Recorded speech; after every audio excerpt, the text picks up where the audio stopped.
Welcome to American Love, Cooking Up Common Good, sponsored by votecommongood.org.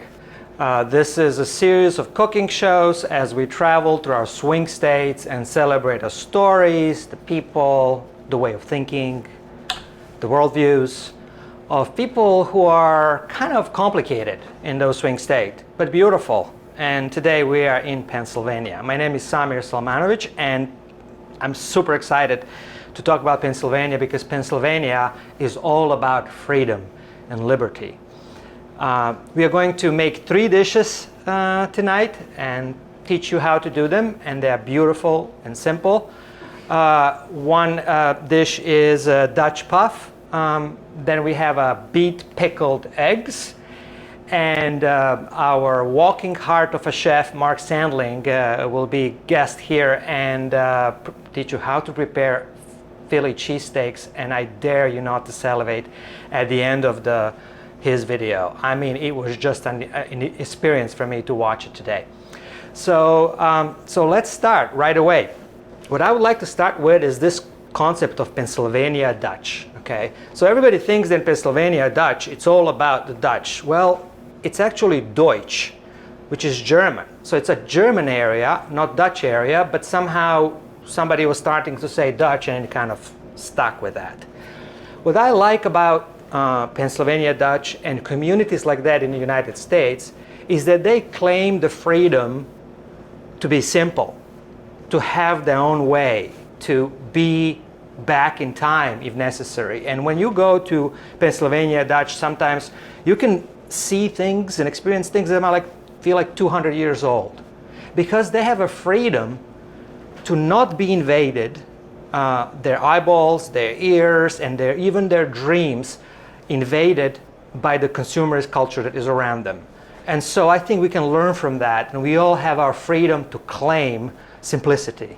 And so what we want to do right now is really get really simple.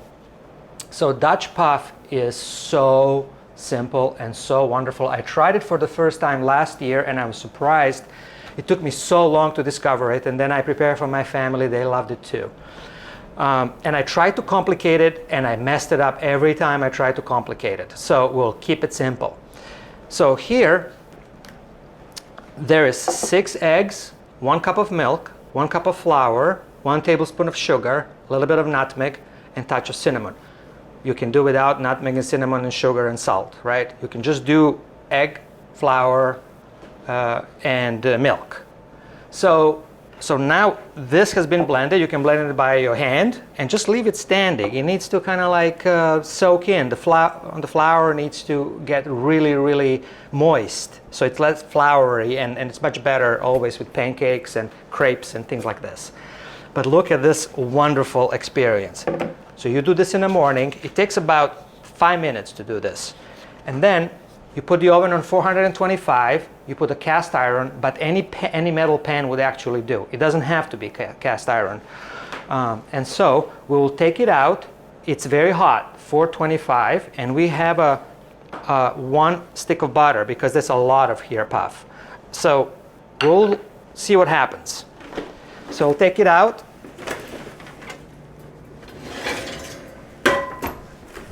Okay, this is cast iron, and we'll just put this butter in here, melted. Check it out. Melted on the sides. And it is, as they say, melting like a butter.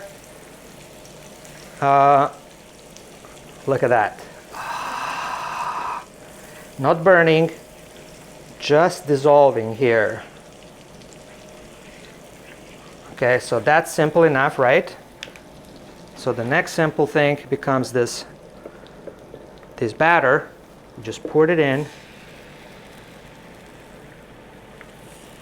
like this. And that's it. That's all there is to it. We just put it in and watch it grow.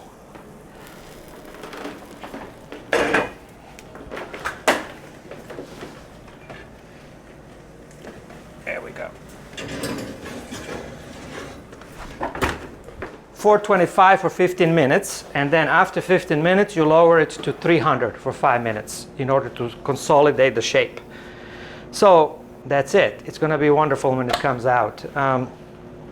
So right now I wanted to welcome again Bridget Barkin. We were talking about Pennsylvania for a couple of weeks, and she's going to serenade Pennsylvania, but this time it's going to be a love story. A freedom to love. Freedom to love. Okay, so Bridget, take us. Peace and love, beautiful people. Bridget Barkin here with another song for you this week inspired by Pennsylvania. I wanted to share a little bit of my process with you. So when I research a state, I research the food, the culture, the history, as well as the music. And I discovered someone named Francis Johnson, who was actually born on June 16th, which is tomorrow. So I thought that was very serendipitous. And he is actually one of the first, if not the first, African-American composers to have his music printed on sheet paper and shared among many musicians. Over 600 compositions that were performed in Europe and still performed today. So I wanted to honor him in this moment, and I actually found one of his compositions and I listened to it, and the first few notes of this composition inspired the song that you will hear. Let's listen.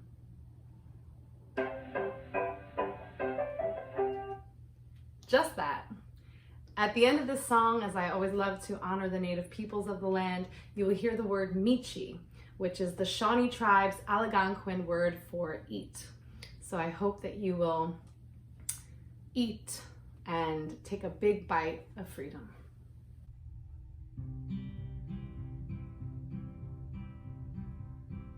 La la la la la la la la la la la la. La la la la la la la la la la la la. In the summer night, with a root beer and shoe fly pie, under the starry lights, my sweetheart and I.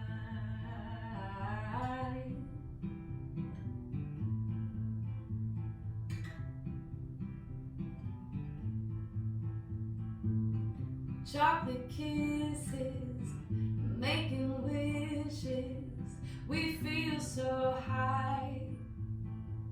My Germantown, holy underground, let's take a ride.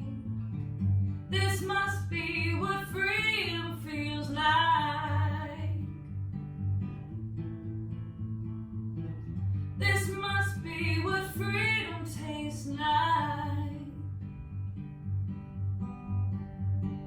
La la la la la.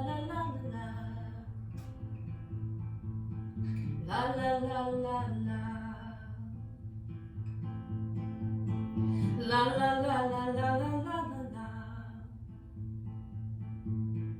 La la la la la. Leaving the Philly streets on a road trip to Lake Erie, past the Amish farms. Pick up some homemade bread so warm.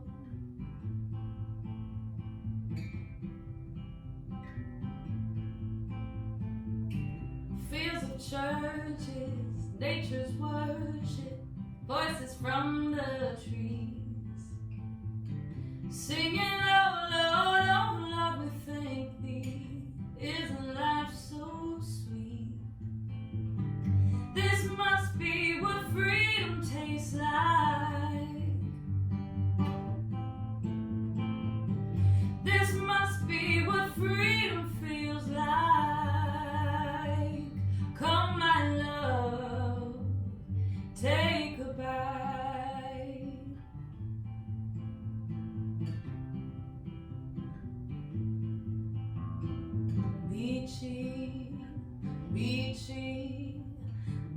Michi, Michi, Michi,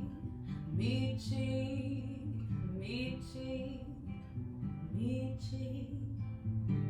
This must be what freedom tastes like.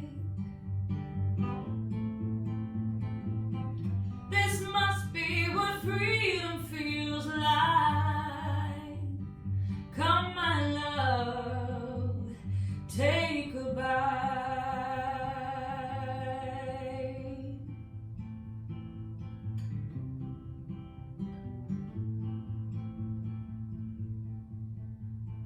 La la la la la la la la la la la la.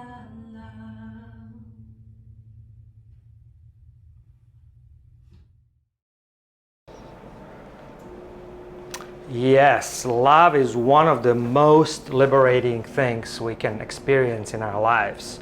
I remember when I was in my pastoral days, when I was opening the Bible and I would read Song of Songs, and I would see something unleashed there that would not be present in other parts of the Bible, like reckless words that almost not supposed to be there, but they supposed to. And I remember, this kind of like a love erotic expression that was in the text. And I remember it was like a lot of food metaphors, like your temples are pomegranates and breasts like grapes and your muscles like olive tree and teeth like sheep and spices from merchants come and all of that. And food was always a symbol, a way to express something with all of your senses.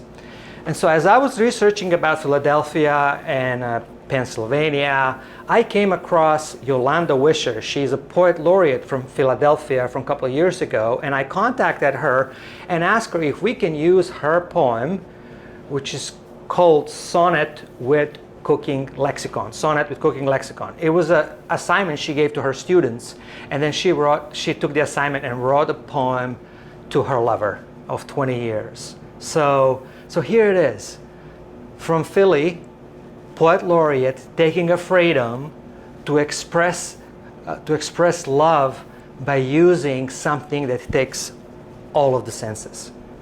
Here we go.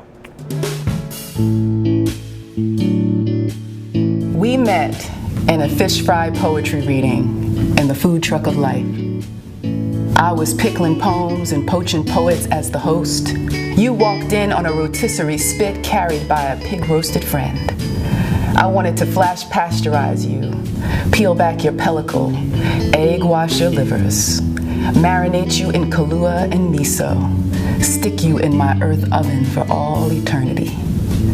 That was a Friday, and there were some leftovers of you to baste and braise on Saturday. Your Belican barbecue roasting and boasting in a casserole of adoration. The coddled kimchi of your affections down in my gut where family cycles were deglazed and dredged into a funky cheese you gladly dipped your cracker in. And this creamin' and curing is what I signed up for. This runny sun and moon atop hash love. This wedding cabbage stinking up my ribcage like a sink full of chitlins. Boy, I'm in a huff pace about you day in, day out. Mincing, no magic. Reducing, no reverence.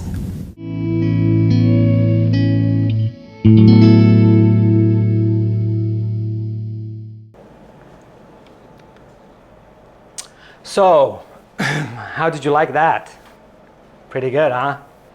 Like you can experience the whole love relationship freely like that. So we talked about freedom to be simple, Pennsylvania Dutch. Freedom to love, Bridget sang to us, listing all the good foods that everybody in Pennsylvania knows. And then freedom to play. And it's very important that we have a margin of freedom, that we are not overworked and over conscious and overtired, but we have time to play. And this morning I got up and I still didn't have one of my dishes that I would like to do. So it was between mushrooms and beet pickled eggs. So I got up really early. Everybody was sleeping. I had mushrooms, but mushrooms are important in Pennsylvania because half of all the mushrooms in the United States are grown in Kennett Square, which is a place where 6,000 people live and they produce half of the mushrooms. Well, I didn't feel like mushrooms, so I went to play. And I got the beets and I got things, and here's what I did.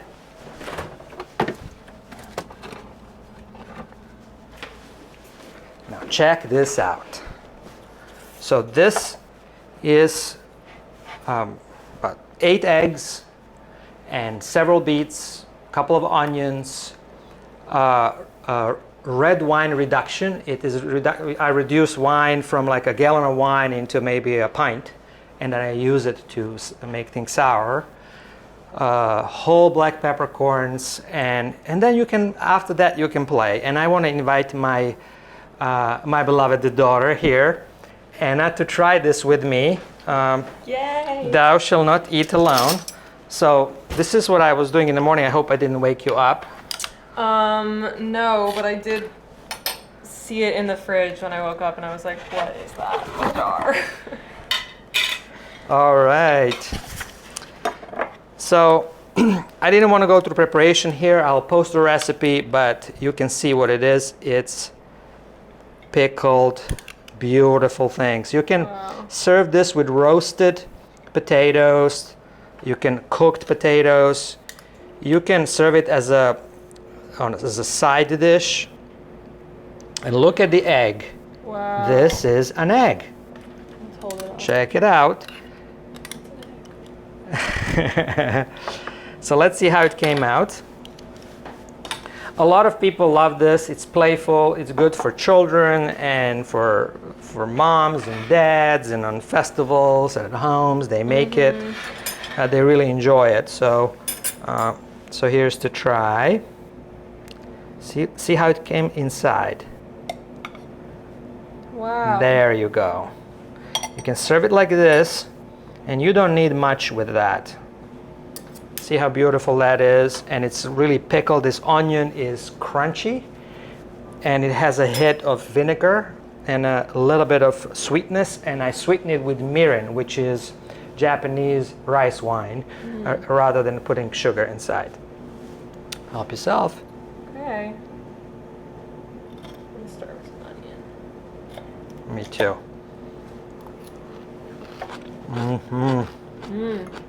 Tastes like beets. Tastes like beets. Wow. Okay. Thank you for having me. So that's it. Thank you. Help yourself. I mean, those of you who are here a little later, but those of you at home, it's really simple.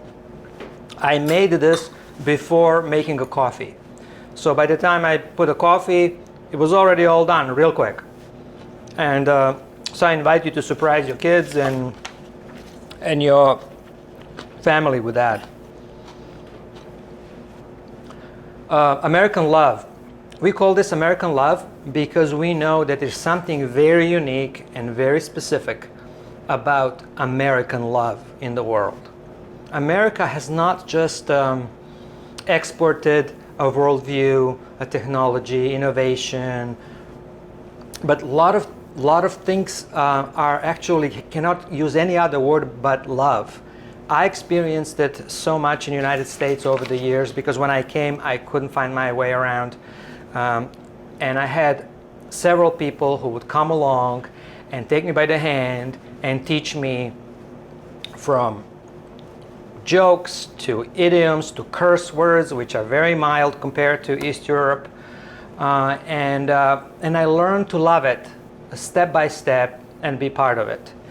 And one of these people, one of the first people who introduced me to American ways is Ted Ewing. I met him at the university. We together went to doctoral program, and help each other going through statistics and writing our dissertations, and he would really, really be helpful. And now years later, he lives in Pennsylvania, and I contacted him and I said, tell me, Ted, why do you like Pennsylvania?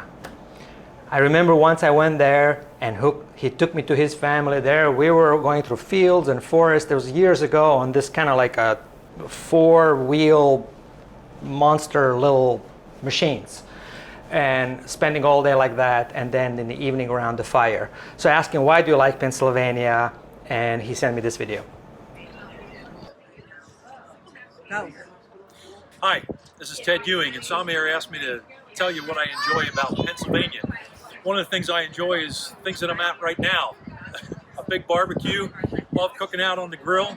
Pennsylvania is a really weird state because we have East Pennsylvania and West Pennsylvania, and they're like two different worlds. Right now, I'm in central Pennsylvania. If you're in the East, where Philadelphia is, you root for the Eagles, and you root for the Phillies, and you root for the Flyers. If you're in the West, where Pittsburgh is, you root for the Steelers, and you root for the Pirates, and you root for the Penguins. Here, in central Pennsylvania, you just root for Penn State. Out there, they ask you, is it time to red up the table? And they eat halushki. Back in Philadelphia, they say, "Jeet yet?" which means, did you have a cheesesteak yet? So Pennsylvania's a little bit different, but one of the things we love is it's got 4 seasons, 4 great seasons. It's got miles and miles and miles of waterways, so there's great fishing, and it's got lots and lots of wooded area, which means that it is the #1 state in the United States with the white-tailed deer population. So be a deer, like Samir's stuff, enjoy the food, and we'll see you next time. Bye.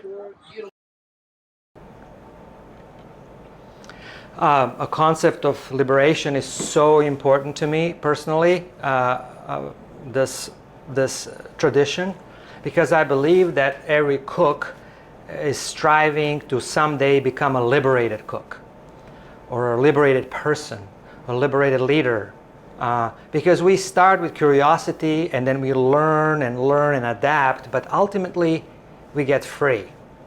A liberated cook is the one who can start cooking without knowing actually what will the dish look like. A liberated cook is the one who doesn't need to stick to recipes. Recipes are there really, as Michael Pollan says, they are infantilizing us. They're basically telling you, here's what you do, don't ask questions, just follow the directions, okay?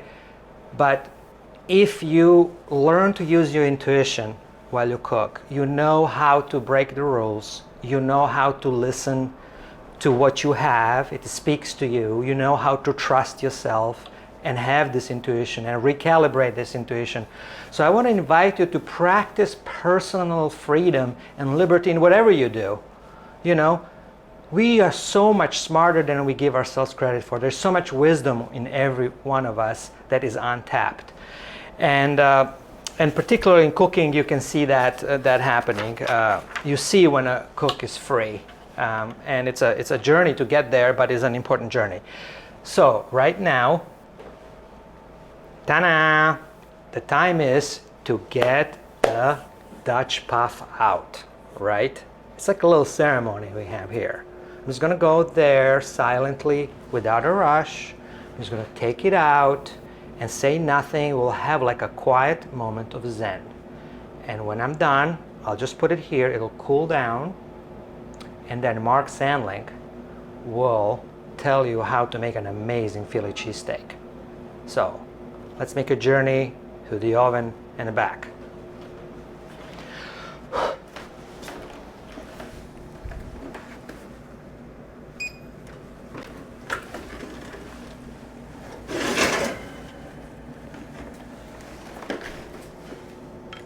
That's Dutch puff.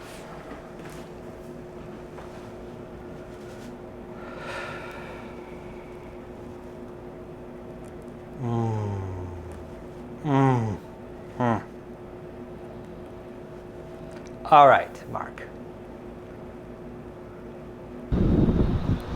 Hello folks, Mark Sandlin here, and welcome to my backyard. This week we're in Pennsylvania, so what better food than a Philly cheesesteak.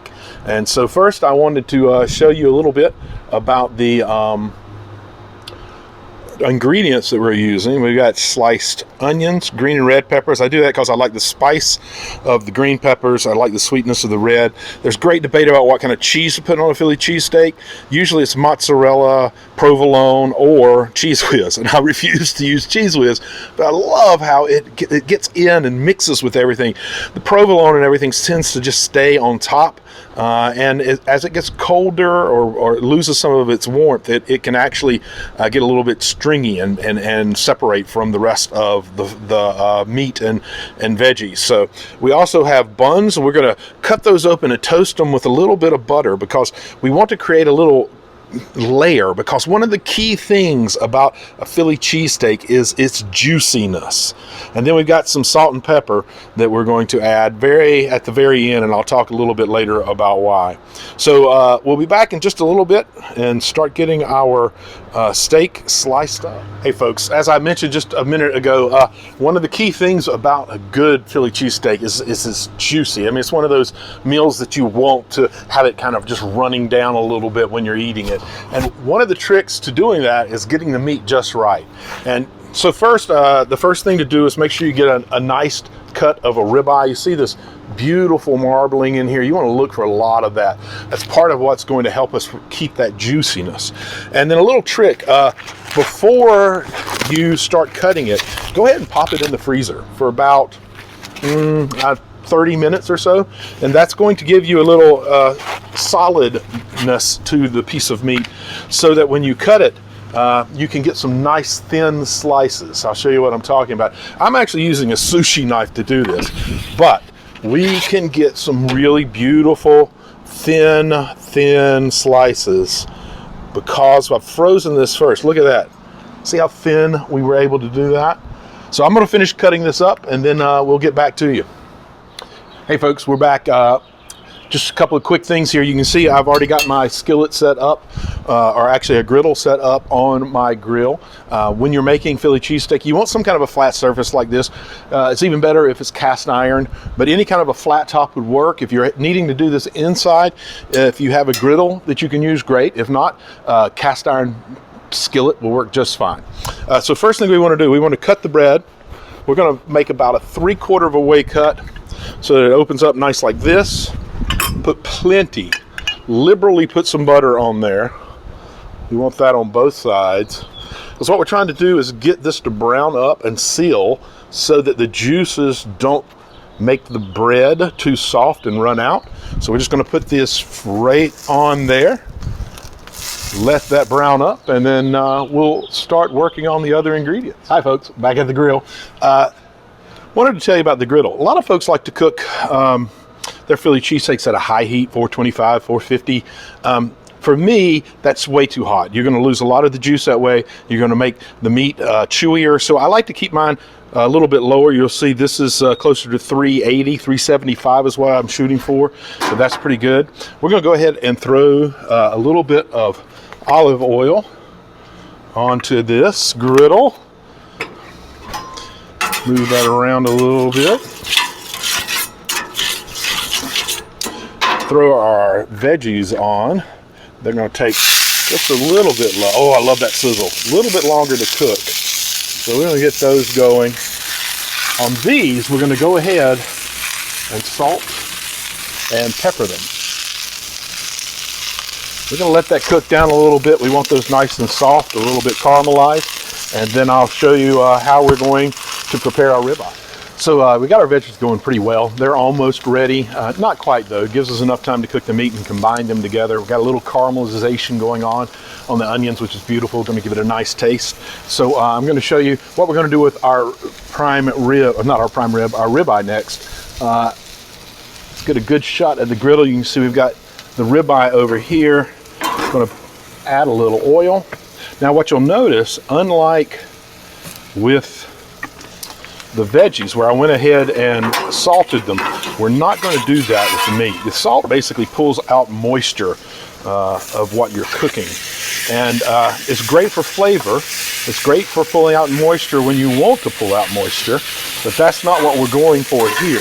So we're going to wait to the very end to throw it on.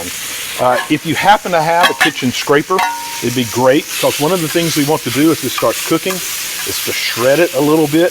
Even the way that we cut it against the grain, you can see the striations that way. That's going to help us actually pull this apart. So we're going to get this cooking. Like I said, we're cooking at a little slower, a little lower heat than most people would, but that's going to help retain some of those juices. We're going to cook it until it's almost no red left, and then we're going to combine it, and we'll move on to the next step. As you can see, the meat is almost all the way cooked through. I'm using this time to shred it up just a little bit. With just a little bit of pink in there. We're going to go ahead and incorporate. Whoops, don't want to lose that good stuff. Tried to sneak away on me. We're going to try to incorporate as much of this as possible into it. And when we come back, we're going to add a little cheese and see about making this sandwich and giving it a try. So everything's looking great. I can't even begin to tell you how amazingly good this smells. We're going to add the cheese now, and I want to show you a couple of little quick things about what we've done. You can see I pulled some off for the side. I'm saving that for later, maybe a late night snack. I haven't decided yet. But you can see how this cooks up. Little pieces like this one get all crunchy. The rest of it stays nice, moist, and chewy. And like I said before, you know, traditionally Cheese Whiz might be something that people would use, or provolone. I make the one exception where I ever use American cheese, because I just can't do Cheese Whiz. But I do want the meltiness of the Cheese Whiz, and American cheese just does it. You cannot put too much cheese on a Philly cheese steak. It's part of what gives us its silkiness, its moisture. So we're going to let that melt down, and then we'll put our sandwich together. The cheese is ready, so we're ready as well. I'll show you how we're going to finish this. We just take our bun, place it right on top of it, get your spatula up under it, flip that over. You don't want to miss any of those good bits. Let's go ahead and put those in there. And there you are, folks. Beautiful Philly cheesesteak. I'm going to plate this up, and then we're going to have a little taste. You know, there's a lot of great things about Pennsylvania, but I don't know if there's much better than a Philly cheesesteak. Of course, they make some pretty good beer in Philadelphia as well. This is the Golden Monkey from Victory. Nothing goes better with a cheesesteak. Let's give it a try and see how it is. Whoa. Folks, it's so juicy, crunched in the bread. Delicious flavor and tenderness in the meat. I wish you could try this. It's so good. Maybe you'll try doing it at home. Cheers.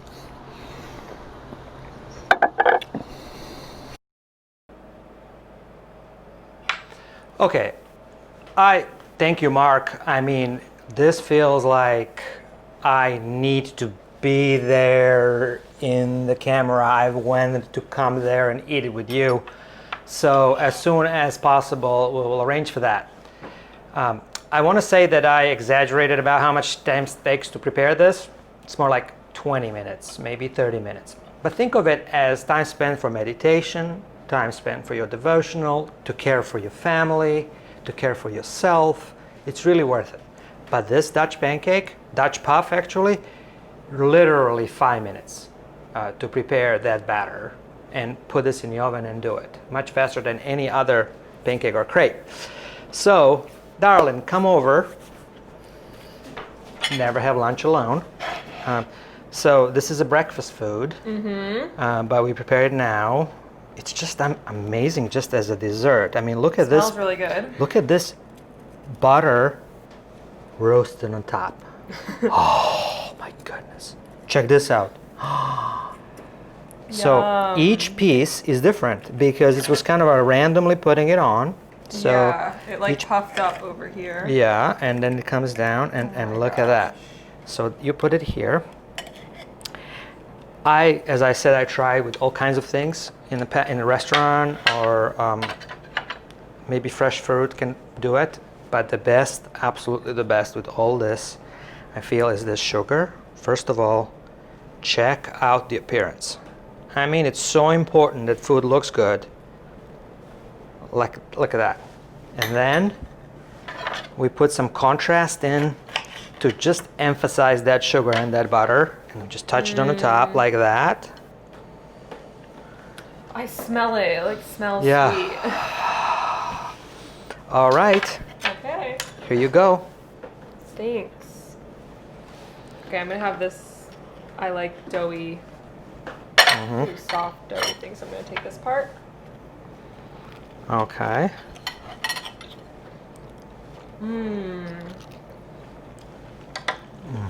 Wow, it's like eggy, like soft, buttery. I taste the cinnamon. I think that was a good idea. Or maybe that's nutmeg. Wow. A pinch of cinnamon and a pinch of nutmeg. To me, this is like morning sun. On a pillow. It's coming to the window, and you're on a pillow. And you know that feeling when you just kind of slept enough and everything is good with the world and sun is coming through the window? You can repeat that and create that with food in your mouth. And that's what it is for me. It didn't even look like a sun here. Wow. So thank you, Pennsylvania Dutch, for being curators of great food. It's endless lineup of food if you go there that you can enjoy. And so I want us to finish with the bang. And the bang is, ladies and gentlemen, Mia Pace.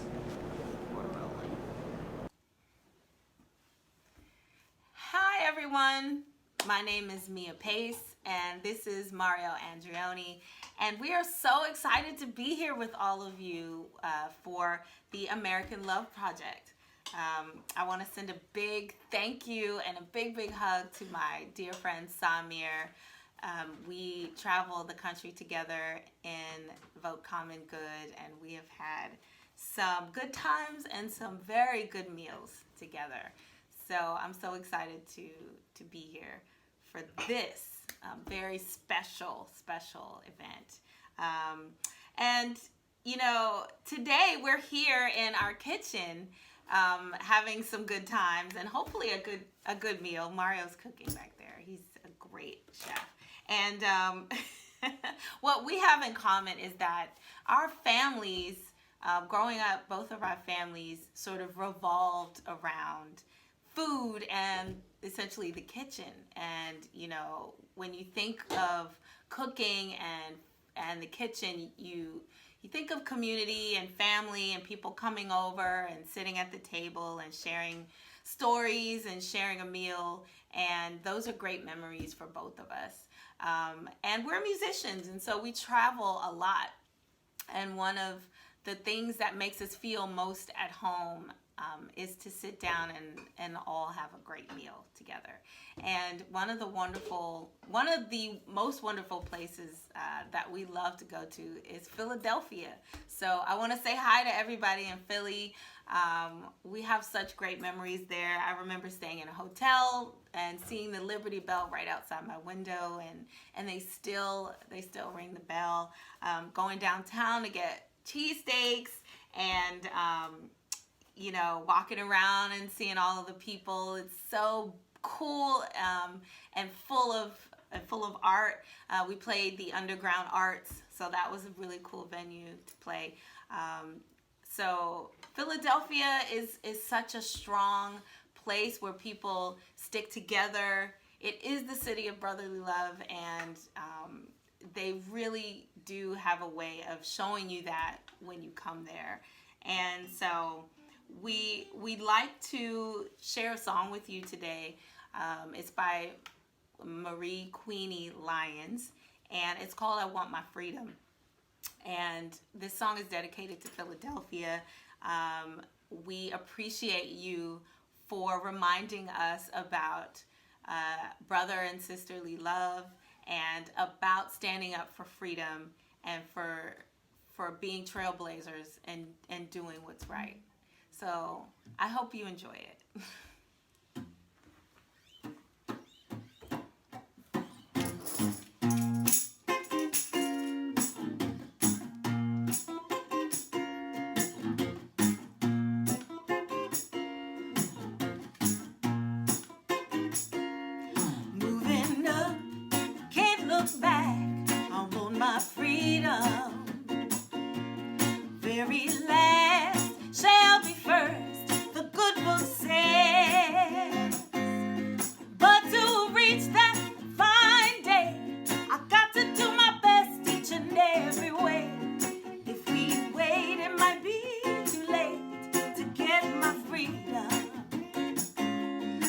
time is now. I can't wait to get my freedom.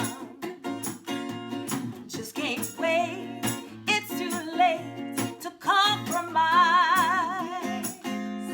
No more talk, no more lies. We got to build our hopes up to the skies. If we wait, it might be too late to get my freedom. I've been down too long.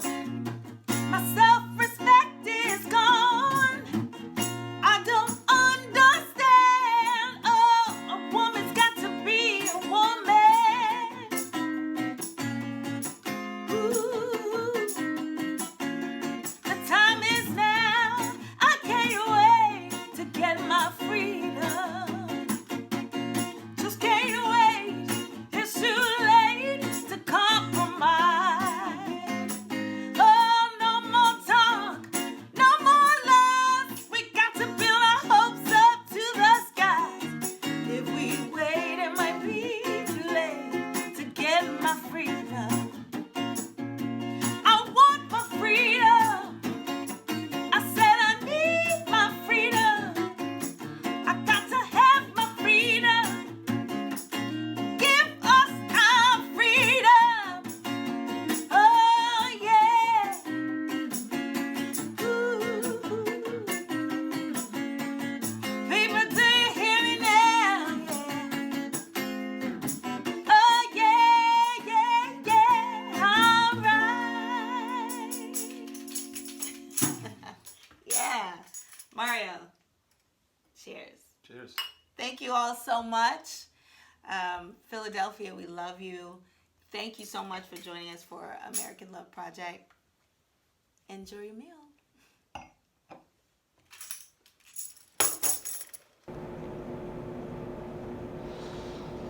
Thank you, Mia, so much. I think every once in a while we need to wake up to this possibility, to this opportunity, to this reality that we are all free people and that freedom is so important for all of us, and then we need to reclaim it. Sometimes we just kind of like put our heads down, but every once in a while we wake up and see the possibility for us, each of us individually and for our communities and groups.